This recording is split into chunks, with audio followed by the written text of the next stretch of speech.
ท่านกำลังรับฟังสถานีวิทยุกระจายเสียงแห่งประเทศไทยจังหวัดลำพูน FM 95 เมกะเฮิรตซ์ขอนำทุกท่านเข้าสู่รายการคุยเฟื่องเรื่องเกษตรลำพูน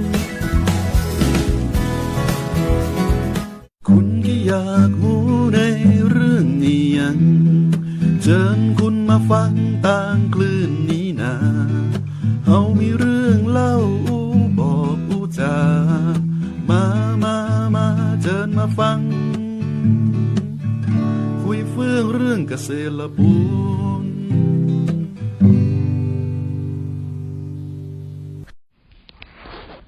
สวัสดีครับขอต้อนรับทุกท่านเข้าสู่รายการคุยเฟื่องเรื่องเกษตรจังหวัดลำพูนออกอากาศทางสถานีวิทยุกระจายเสียงแห่งประเทศไทยจังหวัดลำพูน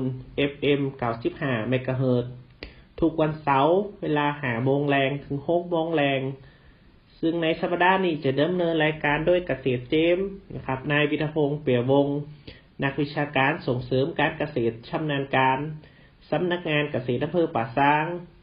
วันนี้เฮาก็จะมาถึงบริบทของตำบลนครเจดีย์ถึงเรื่องราวทางด้านการเกษตรตลอดจนงานส่งเสริมการเกษตรในตำบลนครเจดีย์ก่อนอื่นเฮาก็มาทำความรู้จักข้อมูลเกี่ยวกับตำบลนครเจดีย์กันก่อนนะครับตำบลนครเจดีย์จะมีพื้นที่ทั้งหมด 92,826 ไร่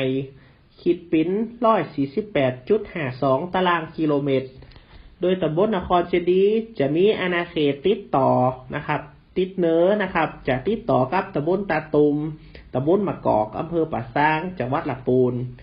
ตั้งแต่จะติดต่อกับอำเภอเมทาแล้วก็อำเภอตุงหัวจ้างจังหวัดลำพูนทิศตะวันออกจะติดต่อกับอำเภอเมทาทิศตะวันตกจะติดต่อกับตำบลน้ำดิบอำเภอป่าซางแล้วก็ตำบลหนองโยงอำเภอเวงน้องหล่องแล้วก็อำเภอบ้านโฮงโดยตำบลนครเจดีย์จะมีการแบ่งขอบเขตการปกครองออกเป็น13หมู่หมู่1บ้านใหม่หมู่2บ้านน้องสมณะหมู่3บ้านแม่อาวหมู่4บ้านปะกะตันหมู่5บ้านโป่งฮู้หมู่6บ้านห้วยไฟหมู่7บ้านนครเจดีย์หมู่8บ้านบกเกาะ5หมู่9บ้านสังหังเสือหมู่10บ้านน้ำย่อยหมู่11บ้านพังเงิบหมู่12บ้านน้องสมณะไต่หมู่13บ้านน้องเจดีย์ในโซนของสภาพภูมิประเทศของตำบลนครเจดีย์จะแบ่งเป็น2โซนจะเป็นโซนที่มีสภาพที่เป็นตีราบสลับกับตีราบเชิงเขาแล้วก็ภูเขาจะอยู่ในโซนบ้านปะกะตันบ้านน้ำย่อยบ้านห้วยไฟแล้วก็บ้านผาเงิบส่วนทิศตะวันตกของตำบลจะเป็นที่ราบจะเป็นพื้นที่ในโซนของบ้านใหม่บ้านน้องสมณะบ้านแม่อาวบ้านปงฮู้บ้านนครเจดีย์บกเกาะสังหังเสือน้องสมณะไต่แล้วก็บ้านน้องเจดีย์ส่วนพื้นที่ป่าไม้จะอยู่ในทิศตะวันออกแล้วก็ทิศตะวันออกเฉียงใต้ของตำบลนะครับจะอยู่ในเขตบ้านปะกะตันบ้านห้วยไฟนะครับบ้านน้ำย่อยแล้วก็บ้านผาเงิบซึ่งพื้นที่ป่าไม้ดังกล่าวเนี่ยจะเป็นพื้นที่ป่าเสื่อมโทรมแล้วก็ป่าสงวนในส่วนของข้อมูลแหล่งน้ำนะครับตำบลนครเจดีย์เนี่ยมีน้ำไหลผ่านมีแม่น้ำนะครับไหลผ่านเกษตรกรส่วนใหญ่เนี่ยจะอาศัยน้ำฝนในช่วงฤดูฝนนะครับแล้วก็อาศัยลำห้วยนะครับที่ไหลจากเทือกเขาในเขตของตำบลนครเจดีย์แล้วก็ที่ไหลนะครับในจากเทือกเขาในเขตของอำเภอเมทานะครับไหลลงสู่ตำบลนครเจดีย์นะครับก็จะมีลำห้วยไหลผ่านดังนี้นะครับก็จะเป็นลำห้วยแม่อาวใหญ่นะครับลำห้วยแม่อาวน้อยนะครับลำห้วยไฟนะครับลำห้วยแดงนะครับลำห้วยแม่วังสาดนะครับลำห้วยผาลำห้วยม้าผีนะครับแล้วก็ลำห้วยผาขั้วนะครับโดยข้อมูลอ่างเก็บน้ำนะครับของตำบลนครเจดีย์เนี่ยจะมีอ่างเก็บน้ำอยู่จำนวน6แห่งตะกันนะครับแห่งแรกเลยก็คืออ่างเก็บน้ำแม่วังสาดนะครับซึ่งหลายๆท่านน่าจะเคยไปแอวนะครับเนื่องจากอ่างเก็บน้ำแม่วังสาดเนี่ยเป็นสถานที่ท่องเที่ยวนะครับที่มีชื่อเสียงของตำบลนครเจดีย์นะครับ อ่างเก็บน้ำแห่งที่สองจะเป็นอ่างเก็บน้ำแม่อาวใหญ่ตอนบนนะครับหรือว่าอ่างผางเงิบนะครับแล้วก็มีอ่างเก็บน้ำห้วยโป่งนะครับอ่างเก็บน้ำห้วยแดงนะครับอ่างเก็บน้ำแม่อาวน้อยนะครับแล้วก็อ่างเก็บน้ำห้วยลักใหม่ตอนบนนะครับในส่วนของการคมนาคมขนส่งนะครับก็จะมีสินทางลักนะครับเป็นสินทางลงอยู่2สินตัวกันนะครับจะเป็นซ้ายละปูนลี่นะครับตัดผ่านบ้านแม่อาวนครเจดีนะครับแล้วก็บ้านสังหารซื้อนะครับแล้วก็มีเส้นทางลงซ้ายละปูนตัวหัวจ้างนะครับตัดผ่านบ้านแม่อาวบวกก็หาปากตันห้วยไฟน้ำย่อยแล้วก็ผางเงิบนะครับซึ่งทั้งสองสินเนี่ยก็ถือว่าเป็นสินทางลักนะครับที่ใจในการคมนาคมขนส่งต่างๆนะครับส่วนเส้นทางรองก็จะเป็นถนนตีเชื่อมต่อระหว่างหมู่บ้านต่างๆนะครับสามารถนะครับสัญจรนะครับเชื่อมถึงกันแต่กลุ่มหมู่นะครับต่อไปเราก็จะมาถึงข้อมูลทางด้านการเกษตรนะครับในพื้นที่ตำบลนครเจดีย์นะครับโดยตำบลนครเจดีย์เนี่ยจะมีพื้นที่การเกษตรนะครับประมาณ 36,949 ไร่นะครับมีเกษตรกรนะครับที่ขึ้นทะเบียนกับสำนักงานเกษตรอำเภอป่าซางนะครับหรือว่าขึ้นทะเบียนเหล่มเขียวเนี่ยจำนวนประมาณ 1,000 นะครับ645 ครัวเรือนนะครับพืชส่วนใหญ่เนี่ยจะเป็นลำไยนะครับเป็นพันธุ์อีดอนะครับมีประมาณ 14,975 ไร่นะครับแล้วก็จะมีการทำทางในฤดูแล้วก็นอกฤดูนะครับสำหรับข้อมูลข้าวนะครับก็จะมีพื้นที่ปลูกนิดๆหน่อยๆนะครับอยู่ในเขตนะครับหมู่1บ้านใหม่แล้วก็หมู่5ปงฮู้นะครับมีประมาณ100 กว่าไร่นะครับซึ่งเกษตรกรส่วนใหญ่เนี่ยจะปลูกข้าวไว้กินนะครับทำเฉพาะนาปีอย่างเดียวนะครับแล้วก็พันธุ์ที่ปลูกก็จะเป็นพันธุ์ข้าวเหนียวซัดปะต้องหนึ่งนะครับแล้วก็ข้าวกข6นะครับในส่วนของกลุ่มนะครับข้อมูลกลุ่มเกษตรกรนะครับแล้วก็สถาบันเกษตรกรเนี่ยก็จะมีอยู่หลายกลุ่มด้วยกันได้แก่อาสาสมัครเกษตรหมู่บ้านนะครับกลุ่มส่งเสริมอาชีพนะครับกลุ่มแม่บ้านเกษตรกรนะครับแล้วก็กลุ่มวิสาหกิจชุมชนนะครับกลุ่มอาสาสมัครเกษตรหมู่บ้านนะครับแต่ละหมู่เนี่ยก็จะมีนะครับ1รายนะครับนครเจดีย์เราก็มีทั้งหมดอยู่13รายนะครับกลุ่มส่งเสริมอาชีพนะครับนครเจดีย์เรามีกลุ่มหนึ่งนะครับจะเป็นกลุ่มส่งเสริมนะครับการผลิตน้ำพริกตาแดงนะครับบ้านน้องสมณะนะครับกลุ่มแม่บ้านเกษตรกรนะครับก็จะมี3กลุ่มด้วยกันนะครับก็จะเป็นกลุ่มแม่บ้านเกษตรกรบ้านน้องสมณะนะครับกลุ่มแม่บ้านเกษตรกรบ้านปากตันนะครับ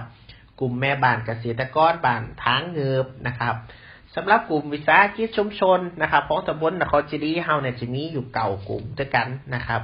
แต่แก่กลุ่มนะครับปุ๋ยอินทรีย์เกษตรยั่งยืนนะครับบ้านน้องสมณะนะครับกลุ่มแปรรูปข้าวเกรี๊ยวบ้านปากตันนะครับกลุ่มเกษตรกรผู้ผลิตผักปลอดสารพิษบ้านปงฮูนะครับกลุ่มผู้ผลิตแล้วก็แปรรูปเกษตรอินทรีย์อำเภอป่าซางนะครับ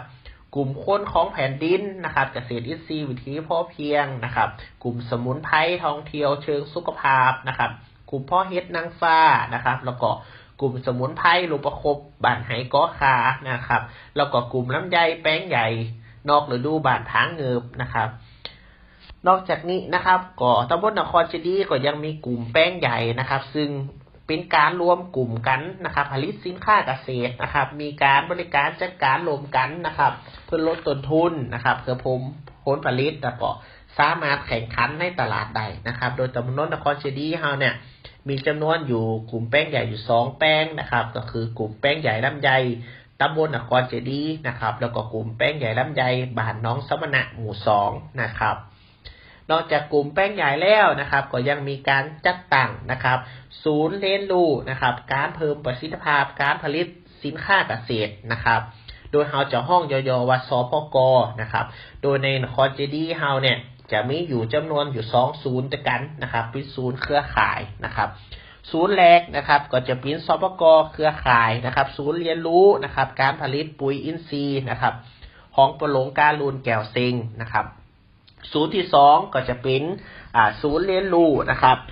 การแปรรูปนะครับผลิตผลด้านการเกษตรนะครับของนายพิษณุพรพงดานะครับโดยวันนี้นะครับเราก็จะนำประเด็นนะครับเรื่องสพกเนี่ยซึ่ง เป็นศูนย์เรียนรู้สปก.เครือข่ายศูนย์แรกนะครับเนาะเป็นการผลิตปุ๋ยอินทรีย์นะครับของปะโลงก้าลุนแก้วเซ็งเนี่ยจะนำมานะครับในช่วงที่2นะครับแล้วก็ช่วงที่3เนี่ยจะพาทุกท่านนะครับมาพบนะครับมาจ้ากับเกษตรกรผู้นำนะครับผู้ที่พ่อเลี้ยงไก่จุ้นนะครับพอหลงประพัดชายน้อยนะครับว่าจังได้เนี่ยถึงมาเลี้ยงไก่จุ้นขายนะครับแล้วก็ก่อนที่เราจะไปกันในช่วงต่อไปนะครับก็ผมขอพักเบรกนะครับคือท่านผู้ฟังเนี่ยได้ฟังเพลงพอๆกันสักก้ามก่อนนะครับก่อนที่เราเนี่ยจะมาต่อกันในช่วงต่อไปนะครับ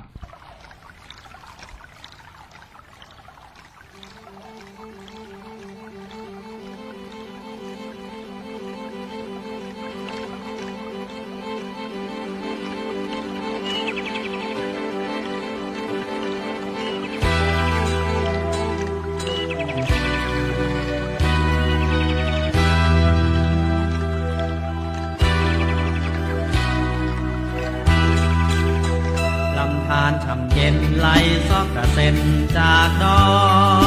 ยสายน้ำน้อยๆรวมลำแควเป็นแม่น้ำใหญ่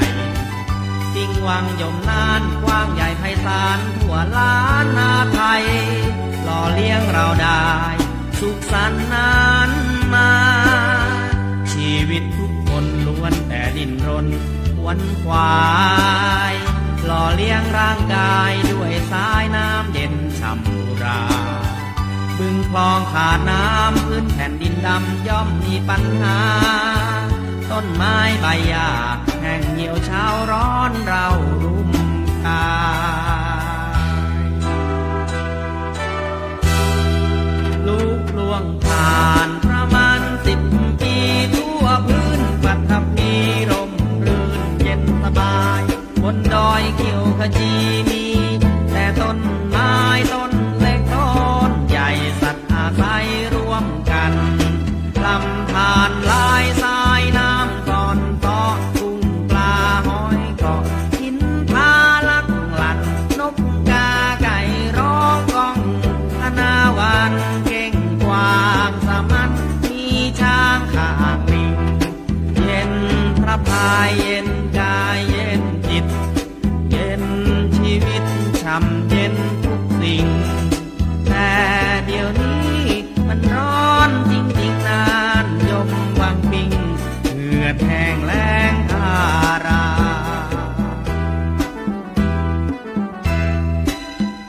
มาร่วมสร้างกันก่อนที่มันจะสายรักษาต้นไม้ปลูกต้นไม้อย่าทำลายป่าบนดอยหัวโล้นหยุดตัดโค่นต้นไม้เถิดนาขาดน้ำขาดป่าขาดธรรมชาติก็เหมือนขาดใจ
ครับกลับมาปะกันในช่วงที่สองนะครับช่วงที่สองนะครับเกษตรเจมก็จะพาทุกท่านนะครับมาหูจักนะครับกับเจ้าของศูนย์สปก.เครือข่ายนะครับจะเป็นสปก.เครือข่ายเกี่ยวกับการผลิตปุ๋ยอินทรีย์นะครับการปรับปรุงบำรุงดินนะครับการปลูกพืชแบบผสมผสานของตำบลนครเจดีย์นะครับโดยเจ้าของศูนย์เนี่ยคือปะหลงการุณแก้วเซ็งนะครับปะหลงบ้านน้องสมณะหมู่2นะครับซึ่งเป็นเกษตรกรต้นแบบนะครับในเรื่องของการผลิตปุ๋ยอินทรีย์นะครับเพื่อบ่หือเป็นการเสียเวลานะครับเอามาทำความรู้จักกับปะหลงการุณแก้วเซ็งนะครับกันเลยดีกว่าครับสวัสดีครับปะหลงครับสวัสดีครับครับเดี๋ยวขอปะหลงแนะนำโต๊ะนะครับท่านผู้ฟังนะครับรู้จักก่อนนะครับก็ขอสวัสดีนะครับผมการุณแก้วเซ็งนะครับเป็นปะหลงบ้านน้องสมณะหมู่2ตำบลนครเจดีย์อำเภอป่าซางจังหวัดลำพูนครับอ๋อครับปะหลงครับวันนี้ก็มารบกวนปะหลงหน่อยนะครับอยากจะหือปะหลงนะครับเราความเป็นมาเป็นไปนะครับเกี่ยวกับว่าจะได้นะครับถึงได้มาผลิตปุ๋ยอินทรีย์นะครับเพราะว่าปีมาทำหันมาผลิตปุ๋ยอินทรีย์จ่ายนี่คือเพื่อลดต้นทุนการผลิตในการทำเกษตรของเราจะหันถึงแล้วว่าตึงวันเนี่ยเกษตรกรหรือพี่น้องชาวบ้านที่ทำสวนเนี่ยส่วนมากจะไปใจปุ๋ยเคมีหนักหน่ำนะครับมันทำให้ดินเสริมสภาพแล้วก็การปลูกพืชมันบ่ไข่ขึ้นบ่ไข่งามก็เลยมาปรับวิธีแก้ไขเพื่อลดต้นทุนและเพิ่มวิธีปรับแก่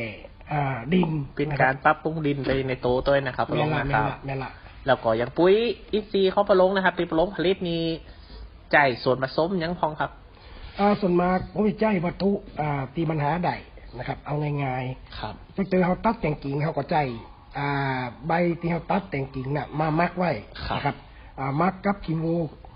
ก้าขี้ไก่ก้ามักไว้เป็นขำปีครับอ๋อครับแล้วก็ส่วนมากจะใจขี้งูขี้ไก่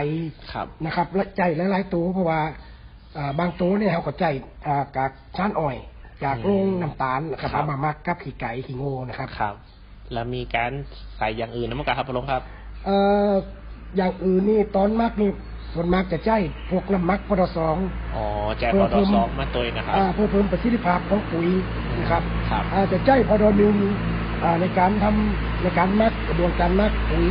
นะครับมันกินปุ๋ยเร็วขึ้นแล้วก็ใจพด3ชื่อไตโคโดมาของพัฒนาที่ดินเนี่ยเอามาเพิ่มเชื้อไตโคโดมานะครับเพื่อป้องกันโรคตังดินครับครับก็คือในส่วนผสมของปุ๋ยอินทรีย์ปะหลงก็จะมีเกี่ยวกับเชื้อไตโคโดมาตัวนะครับเนาะคือป้องกันโรคไปในตัวนี่นะครับใช้เวลามักมึนกับครับปะหลงครับอย่างปุ๋ยนะครับกระบวนการมักมันอยู่ที่วัสดุมักนะครับแล้วก็มันจะได้วุ้ยนี่มันเขาหมันจับมันก็จะเลี้ยวขึ้นนะครับเพราะว่าปุ๋ยมักที่จะพร้อมใจเนี่ยความร้อนมันจะแบบนี้นะครับคือถ้าซุ้มเราล่วงเข้าไปในกองปุ๋ยถ้ามันมีความร้อนเราก็ใจมันได้ตื่นถ้าจะดีที่สุดคือการสังเกตนะครับวัตถุเดียวมักเนี่ย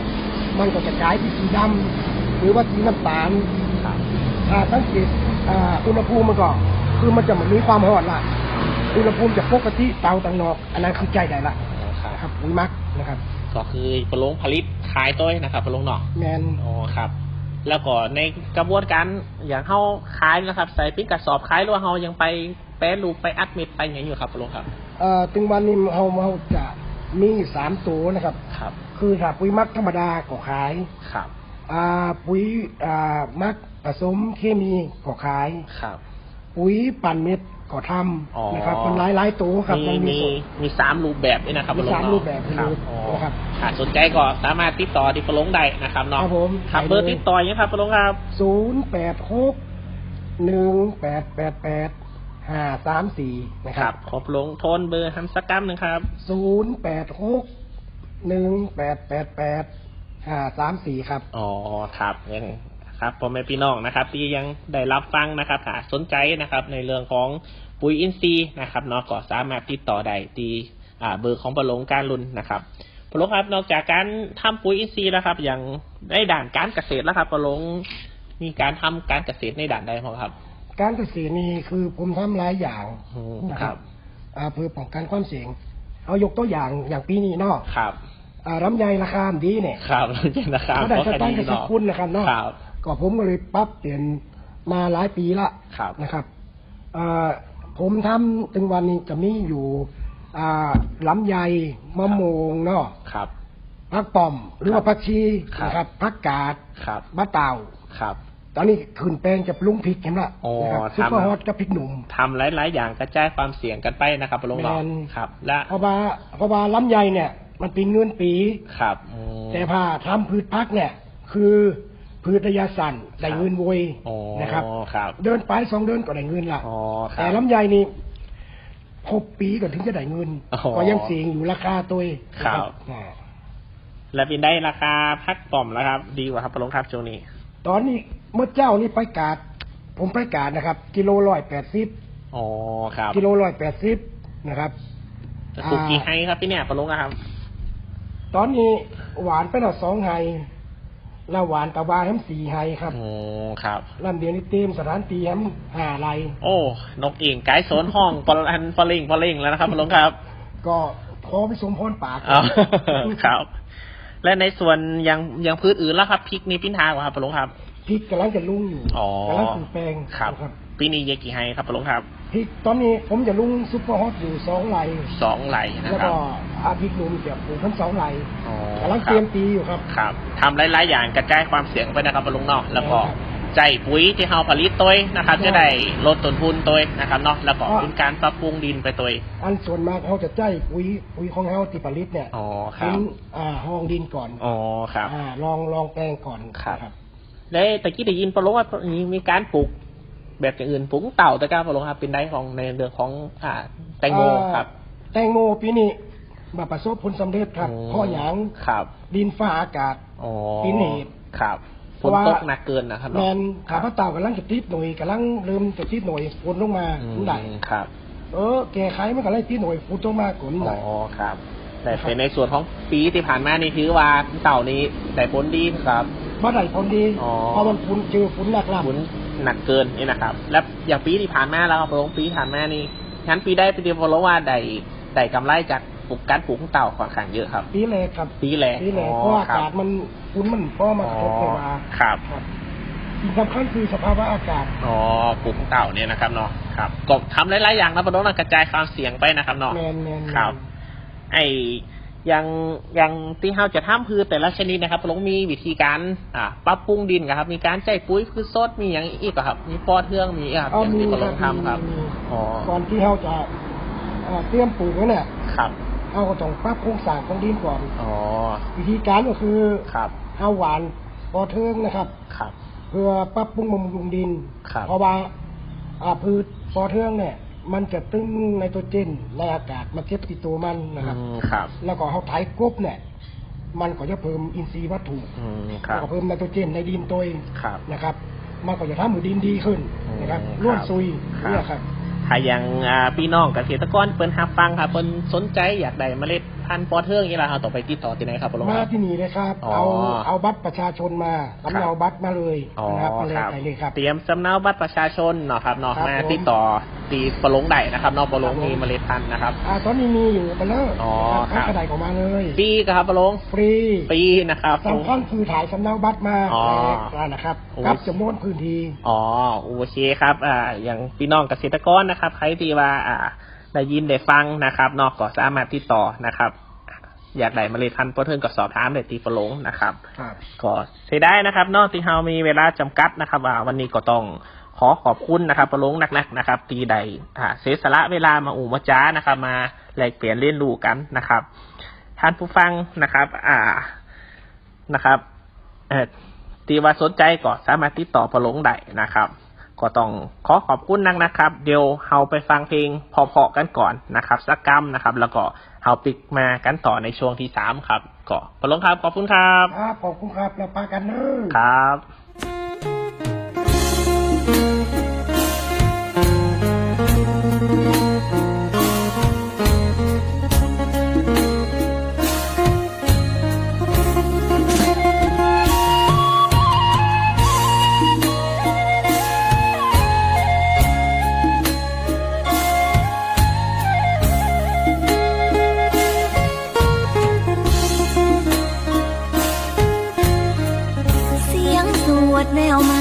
เป็นภาษามอญ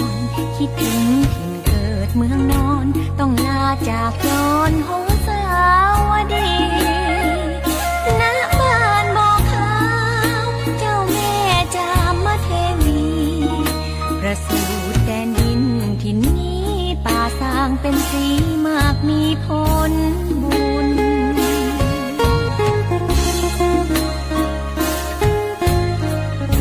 ตำนานกล่าวมีเศรษฐีอินทราสร้างเวียงเกาะกลางบูชาด้วยแรงศรัทธาพุทธคุณ1,300 ปีโบราณสถานเกื้อหนุนเอกลักษณ์ของมอญเป็นทุนลูกหลานการุณคำจุนนานปี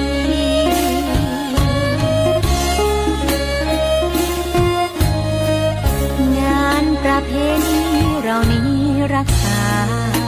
ตักบาตรน้ำพึ่งทุกคราเพ็ญเดือน12ค่าเป็นสุขสี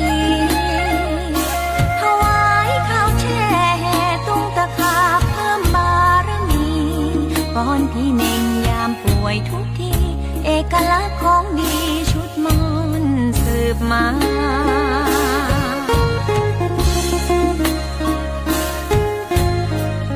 สืบสานอาหารโบราณชาวมอญแกงขี้เหล็กเรื่องลือขจรแกงปลาปั่นกระชอนทั่วแดนล้านนาแกงกล้วยดิบขนมขนุนเลิศรสโอชาวัฒนธรรมเก่าแก่นานมางดงามตรึงตราคุณค่าบ่อข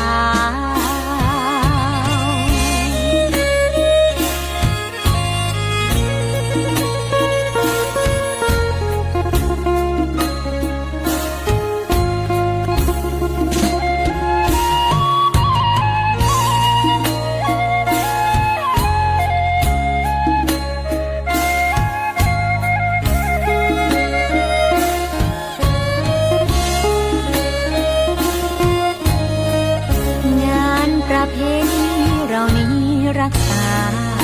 ตักบาตรน้ำพึ่งทุกคราเพ็ญเดือน12ค่าเป็นสุขสีถวายข้าวแช่แห่ตุ้งตะขาบเพิ่มบารมีป้อนพี่เน่งยามป่วยทุกทีเอกลักษณ์ของดีชุดมอญสืบมา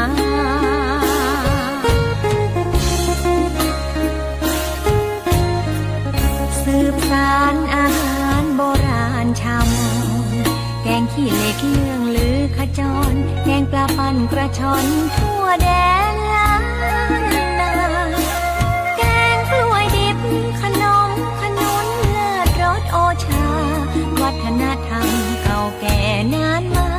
งดงามตรึงตราคุณค่าบ่อขา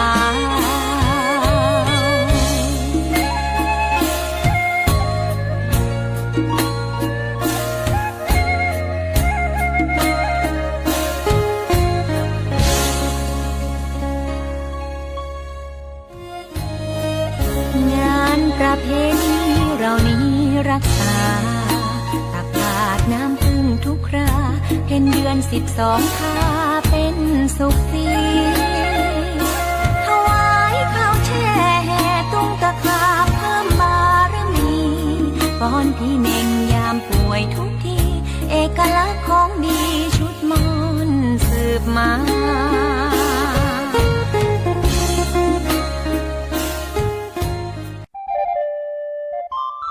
เจิ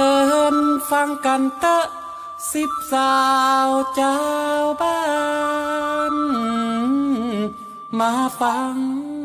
ตำนานเวียงน้องลอง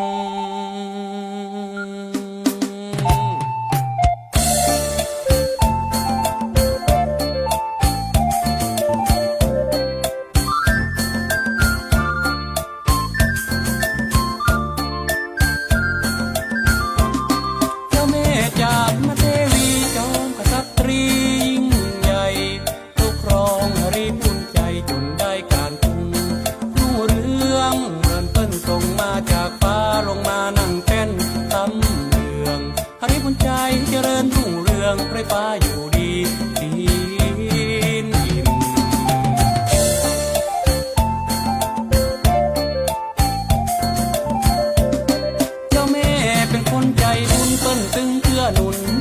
ทุกทินบอกว่าที่อยู่ที่กินไปแผ่ววัดวาอารามบอกว่าพระสงฆ์องค์เจ้าได้ปฏิบัติเป็นกรรมฐานเป็นเมืองบุญกินบุญตามีสุขสมปานเอ่ย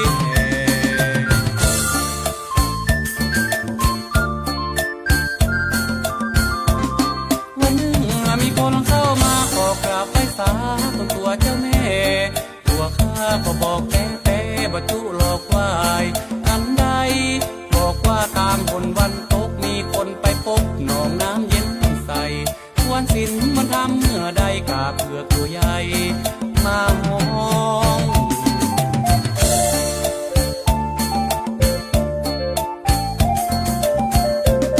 เจ้าแม่สั่งการท่านใดสร้างวัดเอาไว้บ่ต้องถามท่องตั้งชื่อว่าน้องกาโมพี่น้องหูกันทั่วไปอดีตก็ผ่านไปแล้วล่วงเลยไปหลายสมัยน้องกาโมเขาเลยเปลี่ยนไป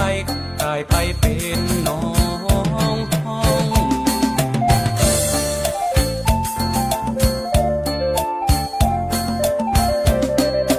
โลกปัจจุบันตั้งใจ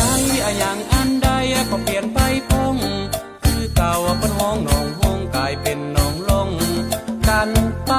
เหมือนไปปัจจัยสะน้อยเป็นร้อยเป็นปานปีปลายก็จะเป็นน้องร้องเวียงใจเรื่องมันก็ตึงยาวยืน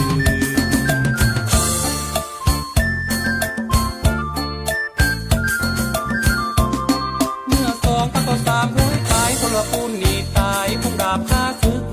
หริบใจก็เลยโดนยึดพม่าเข้ามาปกครอง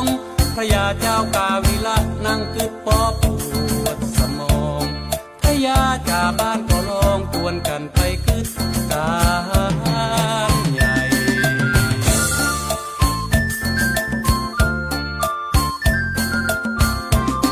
เกณฑ์คนละกันมาเต็มที่หิมแม่น้ำลีไหลลงน้ำใหญ่สร้างเมืองหนองลองเวียงใจศึกหมู่ทหารเป็นแนวข้าศึกยกมาทางน้ำก็ตึงบ่พบบ่แผ่วแม่นองลองสร้างไว้เป็นแนวเปิ้นห้องว่าเมืองนาดาน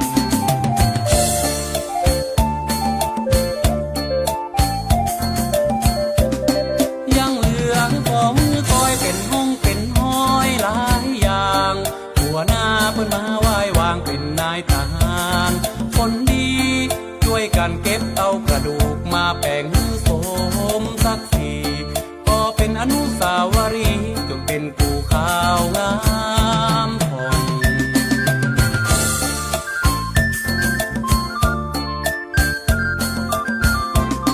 บัดเดียวเจริญแล้วเมื่อกลายเป็นอำเภอชื่อเวียงหนองห้อง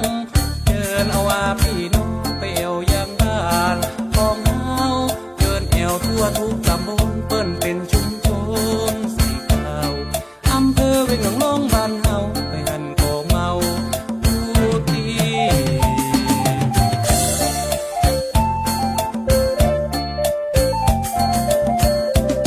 ใครพอคนหลอกคนงามผู้มวนจาวานเหมือนกันผู้ตีขอเชิญถึงน้องถึงพี่ไปเอวตำบล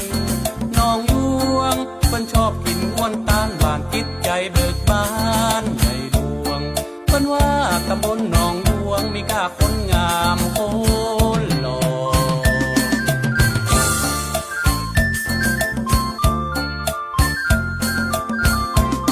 โลกนี้มีกาเศรษฐีคนบ้างคนมีบ่เจอไปพอ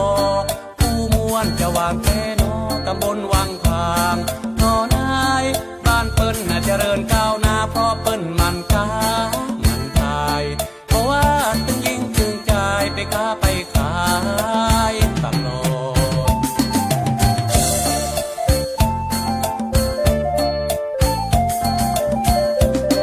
ในแอวตำบลหนองเลี้ยงมีหนองกาห้องตำนานเปิ้นบอกอยู่ทางวันตกวันออกก็ลองไปพอสักกำ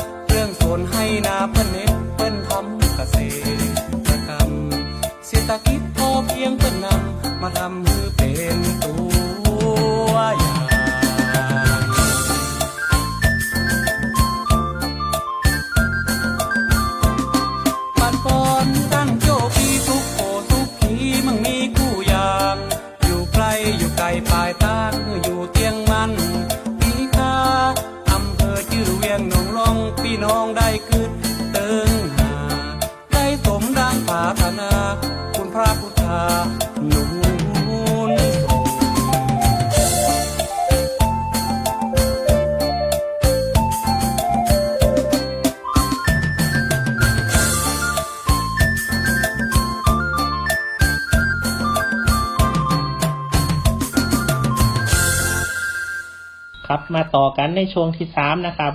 ช่วงนี้เกษตรเจมก็จะพามาพบกับ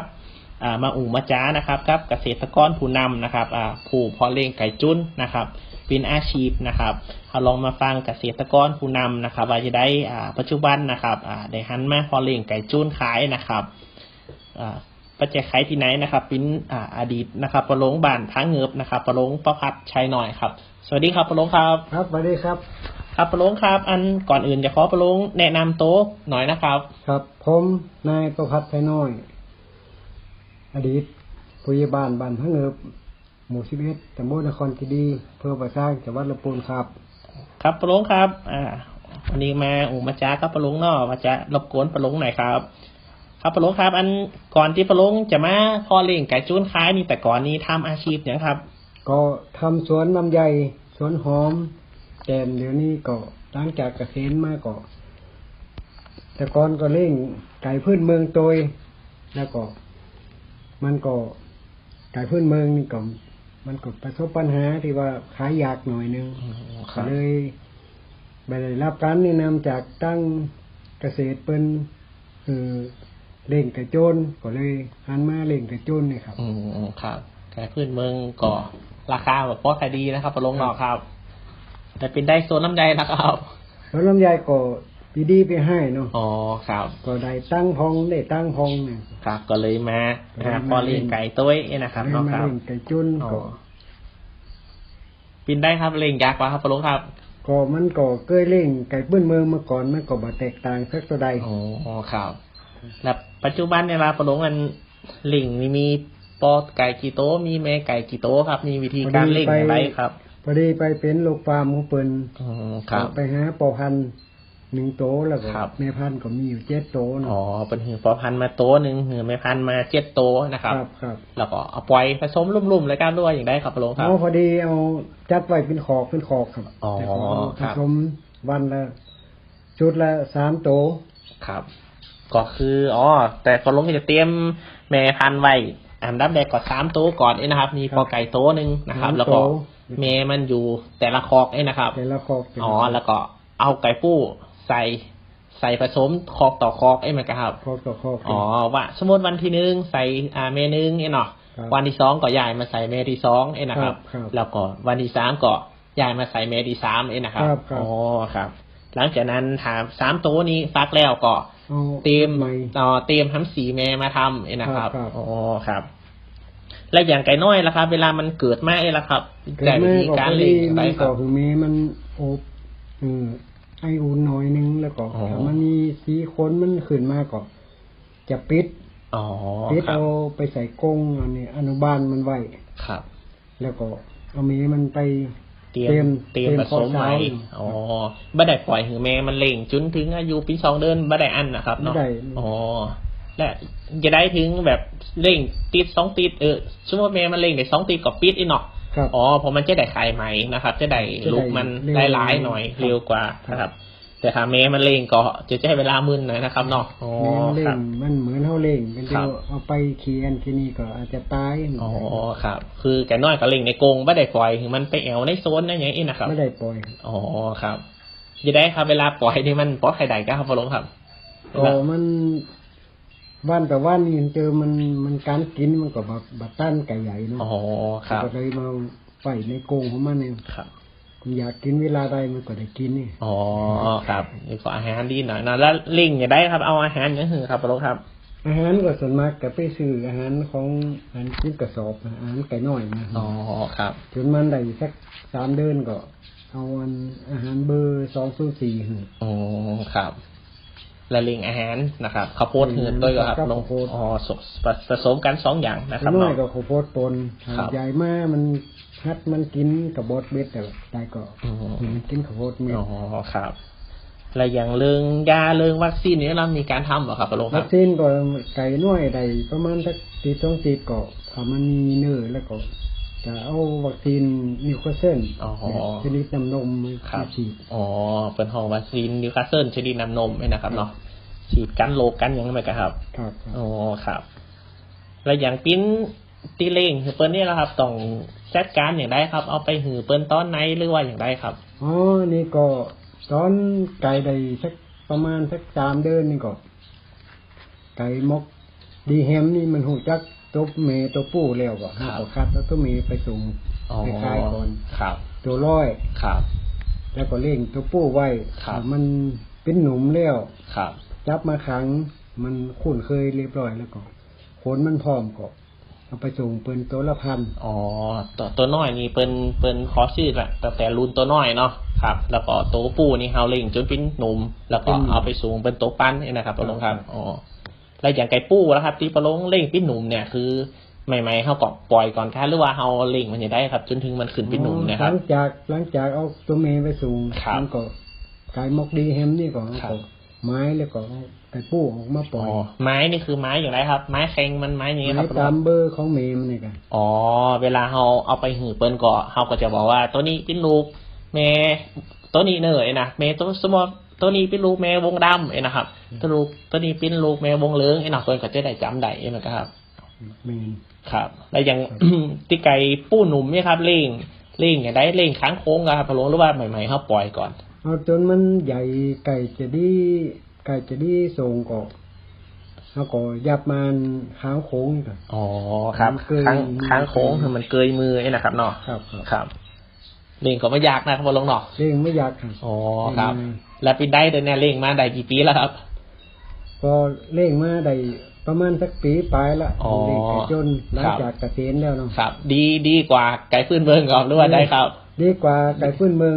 ครับไก่พื้นเมืองเฮายังได้เหี้ยมขายได้มีอยู่ไก่พื้นเมืองนี่กิโล90เนาะไก่จุนนี่ตัวปูนี่ตัวปิ้นปั้นเนาะแสดงว่า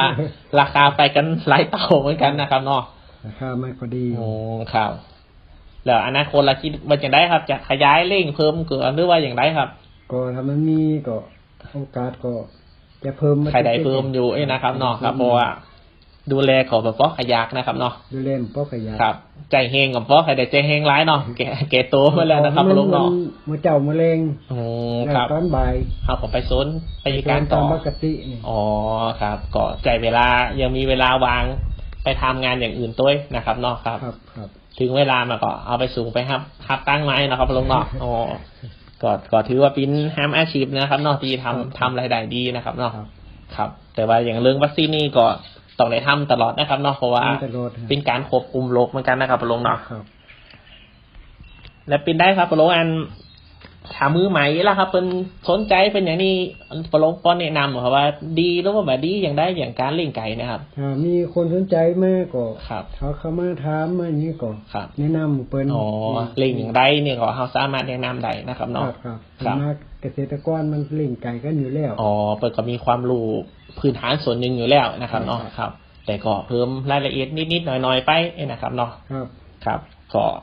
เป็นแฮมหนึ่งอาชีพนะครับเนาะที่ว่าวันนี้มากับปะลงก็อาชีพเสริมจะดีเหมือนกันเป็นอาชีพเสริมแต่จะดีเหมือนกันนะครับเนาะครับวันนี้ก็ได้มานะครับรับฟังนะครับเรื่องราวนะครับการพอเลี้ยงไก่จนนะครับจากปะลงประภัสชัยน้อยนะครับก็ต้องขอบคุณปะลงหลายๆนะครับที่วันนี้สาระเวลานะครับเนาะมาแลกเปลี่ยนความรู้กับท่านผู้ฟังนะครับ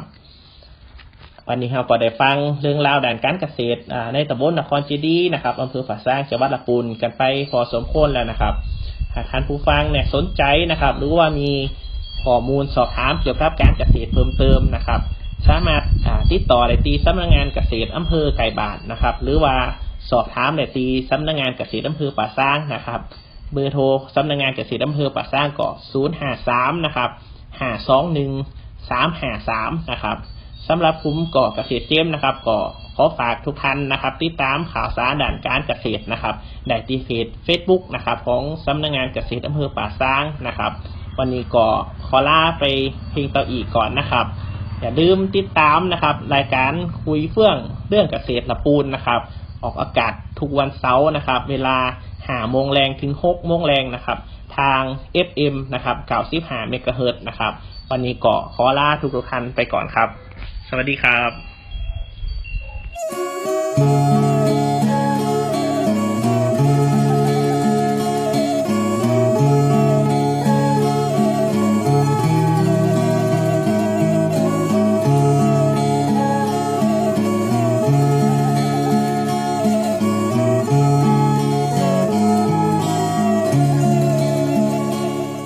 ไม้งามซึ้งใจเมื่อยามเห็น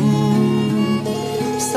งจันทร์งามเด่นเมื่อยามส่องเหล่านกการ่อนทลาดูหน้ามองหมู่พมรทั้งพ้องดูงามตาเธอเป็นหญิงที่งดงามยิ่งนักยามเธอยิ้มช่างน่ารักเกินบรรยายมีความงามทั้งร่างกายและจิตใจยามใกล้ใกล้หลงไหลไม่รู้เลยเธอเปรียบเป็นนางฟ้าที่ล้ำค่ายิ่งกว่านางใดด้วยผลบุญมาแต่ชาติปางไหนสวรรค์คงเป็นใจให้เธอสาวงามลูกแม่จามเทวีสาวลำพูนเมืองที่อยู่แดนไกลใครเห็นต่างซาบซึ้งตรึงใจจะไม่ลืมนางในใจนางนี้เลย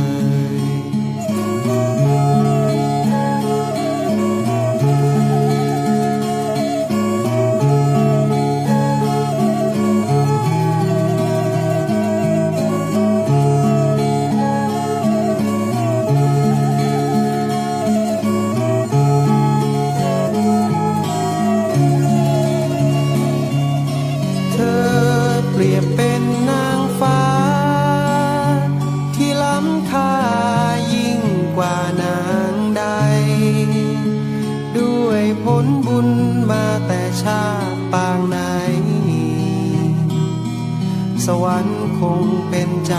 ให้เธอ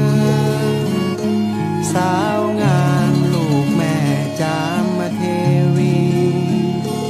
สาวลำพูนเมืองที่อยู่แดนไกลใครเห็นต่างซาบซึ้งตรึงใจจะไม่ลืมนาง